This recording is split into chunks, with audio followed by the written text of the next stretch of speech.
साथियों, हमारी प्रार्थना और हमारे प्रेम में बहुत कुछ समानताएं होती हैं। जैसे इन दोनों में द्वैत का भाव होता है, जैसे प्रेम में दो होते हैं लेकिन उन दोनों के स्तर, दोनों के जो लेवल है, कुछ अंतर के साथ लगभग समान होती है। हमारी जो समझ है वह उन स्तरों को समान बना देती है, लेकिन प्रार्थना में दोनों के लेवल बिल्कुल भिन्न होते हैं, बिल्कुल तुलनात्मक रूप से भिन्न होते हैं। हमारी श्रद्धा और उसकी करुणा ही मिलन का कारण बनती है, और जब हमारी प्रार्थना और प्रगाढ़ होती जाती है, हमारी भक्ति अनन्य भक्ति में तब्दील होती जाती है, तो उस परम से मिलन हमारा नजदीक हो जाता है। लेकिन अभी भी हम उसकी प्रार्थना करते हैं, लेकिन उससे मिलन अभी तक हमारा हो नहीं पाया है, वह बहुत दूर है। तो क्या हमारी प्रार्थना सच्ची नहीं है? क्या हमारे मार्ग गलत है? साथियों, न तो हमारे मार्ग गलत है और न ही हमारी प्रार्थना छोटी है, लेकिन बस हमें इस मार्ग पर थोड़ा और आगे अपने 2 कदम बढ़ाने होंगे और अपनी प्रार्थना को अनन्य भक्ति में तब्दील करना होगा। और जैसे ही यह होगा, इसकी पहचान यह है कि वह द्वैत का जो भाव है वह गिर जाएगा, और उस द्वैत के भाव के गिरने से केवल वह परम ही चारों तरफ विद्यमान रहेगा।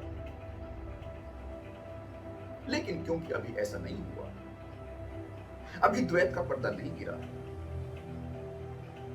और यह नहीं गिरा है, तो इसका एक अर्थ यह भी है कि हमसे कुछ न कुछ भूल चूक हो रही है, और यह भूल चूक है हमारे अहंकारों की। क्योंकि हम प्रार्थना में 2 कदम उसकी तरफ बढ़ाते हैं, लेकिन अहंकारों के कारण 4 कदम विपरीत दिशा में भी बढ़ा देते हैं, जिससे वह दूरी कम होने के बजाय और बढ़ जाती है। अन्यथा वह दूरी इतनी दूर नहीं है। अब तक तो हमें उस फासले को तय कर लेना चाहिए। जैसे जैसे हम उस फासले को तय करते हैं, वैसे वैसे उसी अनुपात में उसकी करुणा भी हम महसूस करते हैं, और फिर वह परम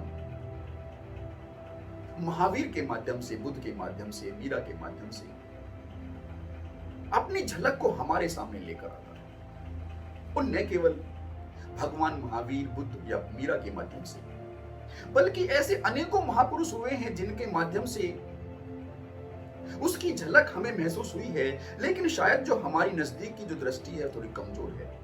इसलिए जब फासले दूर हो जाते हैं, तभी हम उनको देख पाने में समर्थ हो पाते हैं। अन्यथा तो राधा श्याम में, माता पिता और गुरुओं में हमें वह झलक मिलती है, लेकिन फिर भी एक समान स्तरों पर उस परम को अनुभूत कर पाना थोड़ा कठिन होता है। जैसे एक मित्र दूसरे मित्र को प्रेम करता है, लेकिन फिर भी भले ही उनके बीच कितना गहन प्रेम क्यों न हो, एक दूरी बनी रहती है, और वह दूरी बनी होती है उनकी सीमा के कारण, उनके अहंकारों के कारण, उनके द्वैत भाव के कारण। लेकिन जब हमारा आराध्य वह परम होता है जिसकी कोई सीमा नहीं होती, जो असीम होता है, तो यह दूरी एकदम तत्काल रूप से मिट जाती है, हमारे अहंकार एकदम गिर जाते हैं, और हम उस दूरी को नापने में सक्षम हो पाते हैं, और फिर उस परम से मिलना लगभग तय हो जाता है। बस हमें अपने अहंकारों के विसर्जन की तैयारी करनी होती है। लेकिन हमारे जो ये सूक्ष्म अहंकार, जो तुच्छ अवधारणाएं हैं, ये हमारे और उस परम के बीच में एक दीवार की भांति रहती है। साथियों, एक छोटे से उदाहरण से समझने का प्रयास करते हैं कि एक बौद्ध भिक्षु थे जो हमेशा ही अपने पास भगवान गौतम बुद्ध की एक छोटी मूर्ति अपने पास रखते थे, और जब भी कुछ खाते पीते थे तो सबसे पहले वह उनको भोग लगाते। और एक दिन वह एक बड़े मंदिर में, भगवान गौतम बुद्ध के एक बड़े मंदिर में गए, जहां पर उनकी अनेकों मूर्तियां थी, हजारों मूर्तियां थी भगवान गौतम बुद्ध की, बहुत विशाल विशाल। तो जब उनकी पूजा अर्चना का वक्त हुआ, तो जब वे धूप अपने भगवान को देने लगे, तो उनके मन में एक ख्याल आया कि यह सारी सुगंध तो ये बड़ी बड़ी मूर्तियां ही ले लेगी, मेरे छोटे से भगवान के पास तो पहुंचेंगे ही नहीं। तो विचार करने के बाद उसने ऐसा निर्णय लिया कि मैं यह धूप सीधी अपने भगवान की जो मूर्ति है उनके मुंह पर लगा देता हूं, तो सारी की सारी जो सुगंध है ये उनको मिलेगी। और फिर क्या हुआ? फिर वही हुआ जो अक्सर होता है, जो हमारी जो तुच्छ अवधारणाएं होती है, जो हमारे सूक्ष्म अहंकार होते हैं, जिसकी वजह से मनुष्य मनुष्य का दुश्मन कहता है, वैसा ही हुआ, उसके प्रभु का मुंह काला हो गया।